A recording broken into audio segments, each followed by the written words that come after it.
এইবাৰ যেন কাঠে কাঠে পৰিছে। মুখ্যমন্ত্ৰী হিমন্ত বিশ্ব শৰ্মা আৰু তেওঁৰ পত্নী ৰিণিকী ভূঞা শৰ্মাক কাঠগড়াত তুলিব উচ্চতম ন্যায়ালয়ৰ জ্যেষ্ঠ অধিবক্তা উপমন্যু হাজৰিকাই।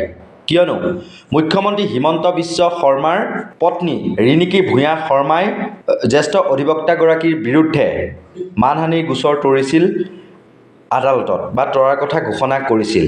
কিন্তু বৰ্তমানলৈকে উপমন্যু হাজৰিকাই কোনো ধৰণৰ জাননী আদালতৰ তৰফৰ পৰা লাভ কৰা নাই। গোচৰটোৰ শুনানি যদিও 9 ফেব্ৰুৱাৰীত হোৱাৰ কথা আছে, কিন্তু কোনো ধৰণৰ জাননী বৰ্তমানলৈকে তেওঁ লাভ কৰা নাই বুলি আমি জানিব পাৰিছোঁ। আৰু সেয়া হৈছে যোৱা 23 জানুৱাৰীত উপমন্যু হাজৰিকাই সম্বোধন কৰা এক সংবাদমেলৰ পাছৰ কথা।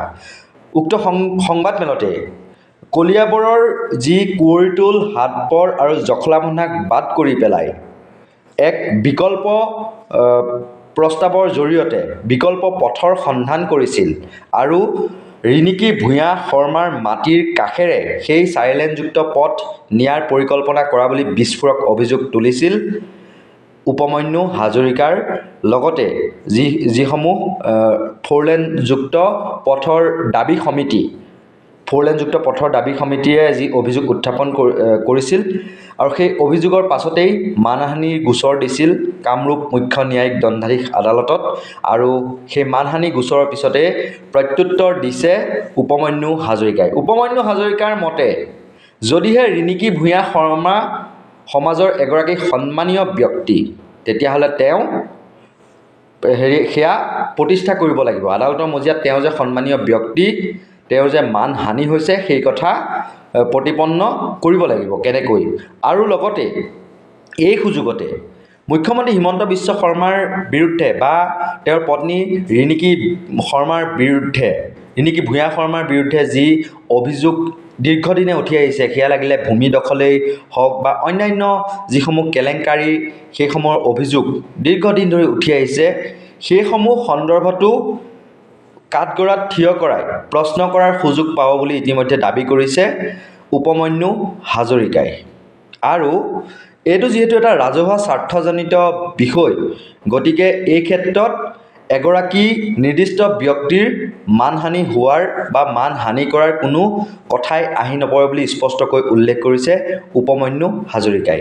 উপমন্যু হাজৰিকাৰ যি প্ৰশ্ন, সেই প্ৰশ্ন অনুসৰি যদি কুঁৱৰীটোল, হাটপৰ আৰু জখলাবন্ধা এলাগি কৰি সেই অঞ্চলৰ ৰাইজক দুৰ্যোগৰ ফালে ঠেলি দি বিকল্প ৰাষ্ট্ৰীয় ঘাইপথ নিৰ্মাণ কৰা হয়, সেই বিষয়টো ৰাজহুৱা স্বাৰ্থজনিত নহয় কি হয়?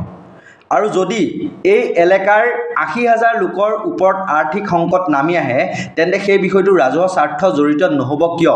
এই প্ৰশ্ন কৰিছে উপমন্যু হাজৰিকাই।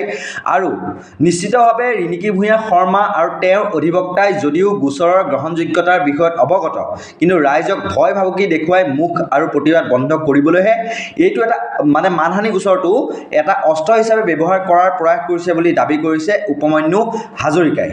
আৰু এই ক্ষেত্ৰত এই গোচৰৰ মাধ্যমেৰে ৰিণিকী ভূঞা শৰ্মা আৰু তেওঁৰ স্বামী অৰ্থাৎ অসমৰ মুখ্যমন্ত্ৰী হিমন্ত বিশ্ব শৰ্মাক জেৰা কৰাৰ সুবৰ্ণ সুযোগ পোৱা বুলিও তেওঁ কিন্তু দাবী কৰিছে উপমন্যু হাজৰিকাই। আৰু তেওঁৰ স্বামীৰ বিৰুদ্ধে থকা বিভিন্ন দুৰ্নীতিৰ অভিযোগৰ উত্তৰ এতিয়াহে দিবলৈ বাধ্য হ'ব বুলি তেওঁ উল্লেখ কৰিছে।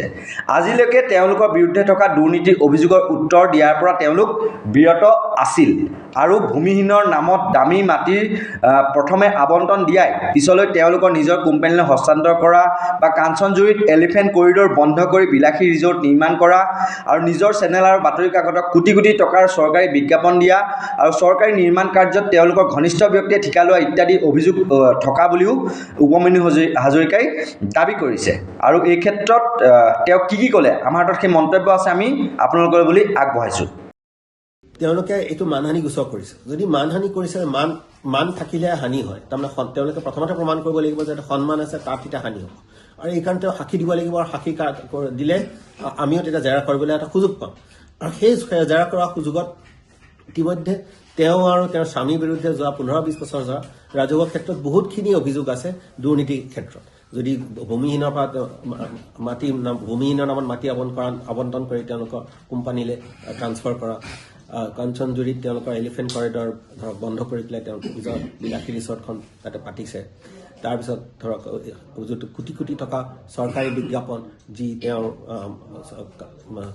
মিডিয়া কোম্পানীবিলাকক চৰকাৰী বিজ্ঞাপন দিয়া হয়, তেনে বহুত ধৰণৰ অভিযোগ আছে, যি যদি প্ৰমাণ হয় এক প্ৰকাৰে, তেতিয়া সেইখিনি এটা প্ৰিভেনশ্যন অফ কৰাপশ্যন এক্ট আৰু ৱাইল্ড লাইফ এক্টৰ অধীনত এইবিলাক অভিযোগ মানে অপৰাধ হ'ব।